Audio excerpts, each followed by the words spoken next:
Oke, assalamualaikum warahmatullahi wabarakatuh. Ketemu lagi di Mr. Wido Erlangga Channel. Di sini kita akan membahas seputar materi pendidikan geografi. Sebelum menonton, jangan lupa subscribe dan like dan tekan lonceng notifikasinya. Ingat, menekan lonceng notifikasi dan subscribe itu gratis. Selamat belajar.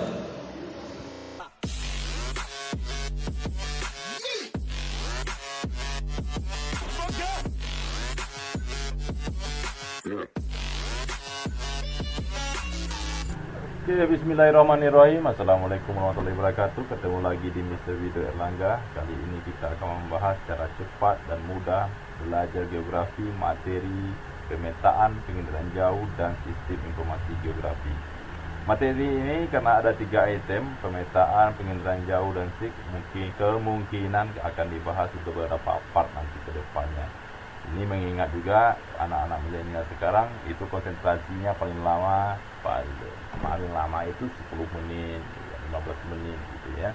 Kenapa? Karena terbiasa menonton TV yang ada iklannya setiap ada acara gitu. Jadi di mindset kepalanya pun begitu juga, dan mindset juga belajar itu harus ada iklannya gitu ya. Dan ditambah lagi Merdeka Belajar sekarang itu materinya tetap dipelajari tapi tidak bertele-tele ya, singkat, padat, dan tidak bertele-tele. Jadi tetap dipelajari tapi ya cepat dan mudah dalam belajar geografi ya, seperti yang ada di channel Mr. Wido Erlangga ini ya. Kita lihat saja yang pertama tanpa berlama-lama, yaitu tentang peta. Secara artian dulu kita lihat. Peta merupakan penampakan permukaan bumi yang digambarkan pada bidang datar. Ini secara artian, secara umum. Kalau menurut ICA ini International Cartography Association ya. Menurut dia, peta itu adalah gambaran permukaan bumi yang digambarkan pada bidang datar dengan diperkecil dengan menggunakan skala tertentu. Itulah menurut ICA, International Cartography Association, bukan cabe-cabean ya. Kemudian kita lihat dulu apa itu komponen peta. Next kita akan lihat komponen peta dan unsur peta. Komponen peta ini ada 11, mulai dari judul. Nah, ini judul peta untuk menggambarkan isi dan karakteristik peta. Kemudian ada garis tepi ya, sampai di mana peta ini mau dibuat itu harus ada garis tepinya. Kemudian ada skala. Skalanya ada 3 anak bapak semuanya, ada skala angka, skala garis, dan skala terbang ya. Kemudian ada orientasi atau arah mata angin di sini, biar tahu di mana utara, selatan, jangan sampai sesat pula di peta itu ya. Kemudian ada garis astronomi ini untuk memudahkan untuk pembuatan peta. Kemudian ada lettering, ini penulisan dalam peta seperti penulisan sungai, yaitu dituliskan searah dengan aliran sungainya. Kemudian ada warna, ini untuk menandakan lokasinya, apakah ini misalkan seperti warna orange ini misalnya daerah ketinggian, kemudian yang warna hijau ini daerahnya dataran rendah. Kemudian ada simbol, tanda konvensional yang mewakili keadaan di lapangan, apakah ibu kota dan nanti digambarkan, disimbolkan misalkan kotak merah. Kemudian untuk ibu kota kabupaten digambarkan bulat kuning, untuk ibu kota provinsi kotak merah misalkan, itu adanya di simbol. Kemudian legenda itu keterangan dari simbol yang ada di peta ini. Kemudian ada sumber dan tahun pembuatan, karena ini harus penting karena kita tahu lembaga-lembaga apa yang membuat peta ini. Seperti yang lembaga-lembaga pembuatan peta itu ada Direktorat Topografi Angkatan Darat, kemudian Badan Informasi Geospasial, kemudian Direktorat Geologi, Direktorat Hidrologi, Angkatan Laut, dan Lembaga Penerbangan dan Antariksa Negara yang dipendekkan dengan 8 gitu ya. Kemudian ada tahun pembuatan peta, karena ini biasanya sering diupdate karena peta seperti peta produksi pertanian, peta pola penggunaan lahan, peta persebaran penduduk ini biasanya harus diupdate karena ini bertambah dan tidak stabil ya. Jadi ini lebih dinamis ya. Kemudian ada insert, ada peta kecil atau peta sisipan untuk menandakan lokasi di mana peta ini wilayah peta ini gitu ya. Oke, itulah komponen peta. Kita akan lihat tentang klasifikasi peta. Sini studinya agak kurang mendukung ya, karena sering terdengar suara-suara motor, tapi tidak masalah, artinya kita tetap belajar di sini ya. Oke, peta berdasarkan skala. Ada 4 di sini, sebenarnya ada 5, satu lagi peta skala geografis, jadi tidak apa-apa buat. Pertama adalah peta kadaster, skalanya antara 1:100 sampai 1:5000. Ini biasanya petanya besar, angkanya skalanya sedikit. Ingat ya, apabila petanya besar, skalanya kecil, jumlah nominal angkanya sedikit. Ya, apabila petanya kecil, nominal angkanya besar. Gitu ya. Jadi agak sedikit terbalik ini daripada yang tahunya kita nominal duit itu biasanya kalau duitnya besar itu biasanya jutaan, itu biasanya besar, tapi kalau di sini yang jutaan itu yang berskala kecil ya. Kemudian ada peta berskala besar antara 1:5000 sampai 1:250.000. Ini biasanya untuk peta kelurahan, peta kecamatan ya. Kemudian ada peta berskala menengah, skalanya antara 1:250.000 sampai 1:500.000. Ini biasanya untuk wilayah provinsi, contohnya wilayah provinsi Kepri gitu ya. Tanjung Pinang, Tanjung Balai gitu ya. Ini biasanya katanya skala menengah. Kemudian ada peta berskala kecil, ini ukurannya satu negara gitu ya. Satu negara, misalnya contohnya NKRI kita ya, Negara Kesatuan Republik Indonesia kita. Kemudian ada peta skala geografi, itu biasanya lebih skalanya dari 1:1 juta. Itu biasanya peta untuk menggambarkan kawasan Asia Tenggara atau benua atau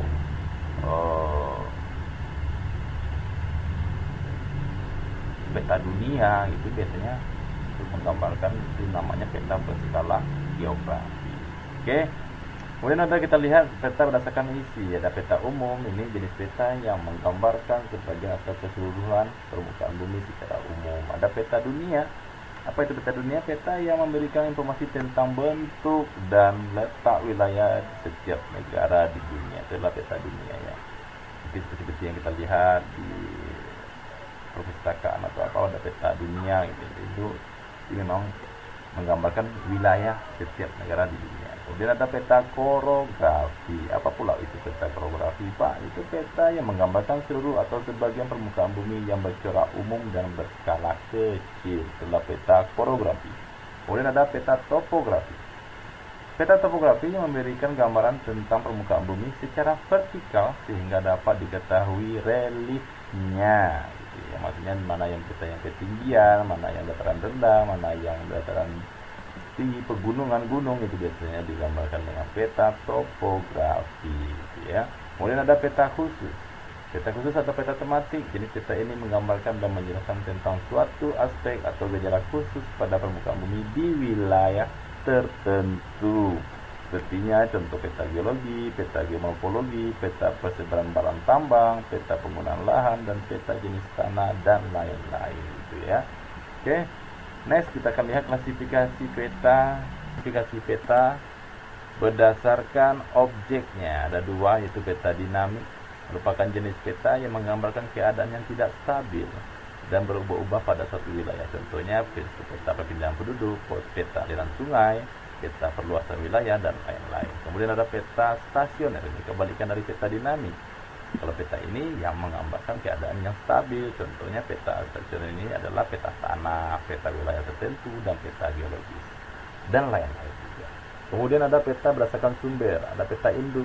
Peta induk ini merupakan jenis peta yang dihasilkan dari kegiatan survei langsung di lapangan, gitu ya. Umumnya jenis peta ini digunakan sebagai dasar pembuatan peta topografi. Kemudian ada peta turunan. Peta turunan merupakan jenis peta yang dibuat berdasarkan acuan peta yang sudah ada. Oleh karena itu, pembuatan peta turunan tidak memerlukan kegiatan survei secara langsung ke lapangan. Contohnya juga seperti tugas-tugas yang disuruh oleh guru di sekolah, buat peta Sumatera misalkan, atau peta Pulau Batam di buku gambar. Itu kan kita sudah ada acuannya ya.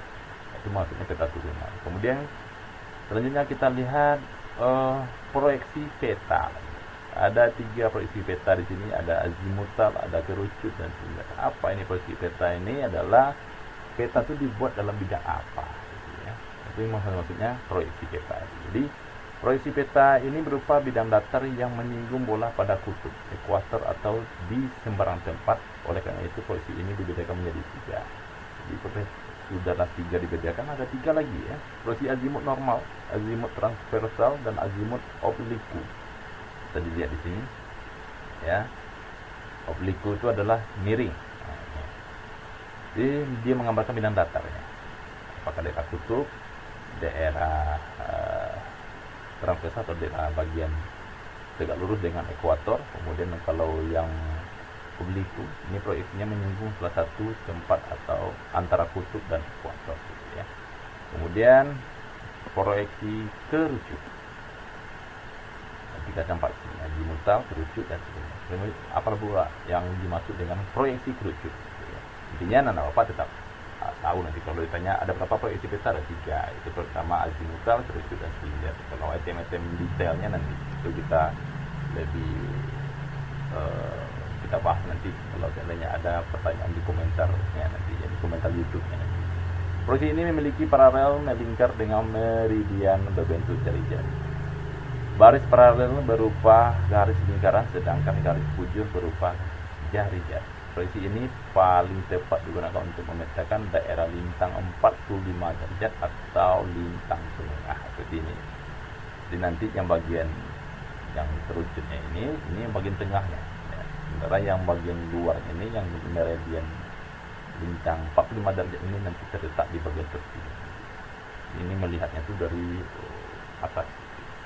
Ini juga nanti kalau ini berarti yang Indonesia nya nanti yang bagian tengahnya, sementara yang Amerika kemudian daerah Asia bagian timur sampai ke Afrika itu nanti di bagian tepinya nanti ya.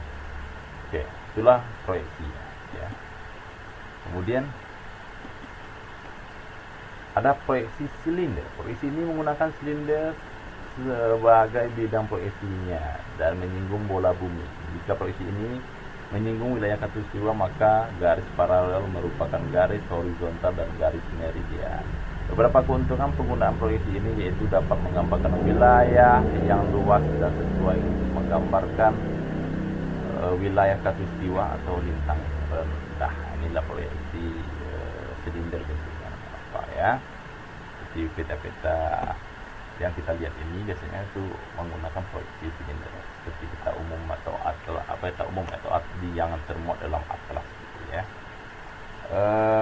Oke, perlu diketahui proyeksi peta ini manfaatnya siapa sih Pak gitu ya. Mungkin pertanyaan seperti itu. Salah satu masalah bagi para pembuat peta adalah bagaimana membuat peta yang akurat dari objek yang bundar seperti bumi. Bumi ini kan bulat ya. Jadi ini masalahnya. Salah satu solusinya adalah dengan proyeksi peta. Dengan apakah proyeksi azimutal, apakah proyeksi kerucut, apakah proyeksi silinder. Proyeksi peta adalah teknik menggambarkan dari bentuk bumi yang bundar ke bidang datar. Permasalahan utama dalam proyeksi peta adalah penyajian bidang lengkung permukaan bumi ke bidang datar. Ya, jadi itulah gunanya dari proyeksi peta. Karena bentuk bumi ini bulat, maka diproyeksikanlah ke bidang datar dengan menggunakan proyeksi peta. Ya, maka dibuat bidang datar itu dengan proyeksi peta. Itulah untuk materi ke pengetahuan dasar pemetaan. Nanti akan kita lanjutkan lagi di penginderaan jauh dan sistem informasi geografi di part berikutnya. Kalau ada pertanyaan dari anak bapak, silahkan diisi di kolom komentar. Nanti kalau ada kritik dan saran juga silahkan diisi ya, di kolom komentar ya, yang membangun dan yang bermanfaat. Oke, itu saja untuk pertemuan di part ini, materi pemetaan penginderaan jauh dan SIG. Sampai ketemu lagi kita di part berikutnya tentang penginderaan jauh dan SIG. Bantu channel ini berkembang dengan subscribe, like, and share ke teman-temannya. Sebaik-baiknya manusia dan bapak adalah manusia yang berguna bagi sesamanya. Sampai ketemu di video berikutnya. Saya sudah dengan Assalamualaikum warahmatullahi wabarakatuh. Oke, terima kasih telah menyaksikan video ini. Saksikan terus video-video berikutnya di channel Mr. Video Erlangga. Selamat belajar dan geografi for fun untuk video selanjutnya. Sampai ketemu lagi. Assalamualaikum warahmatullahi wabarakatuh.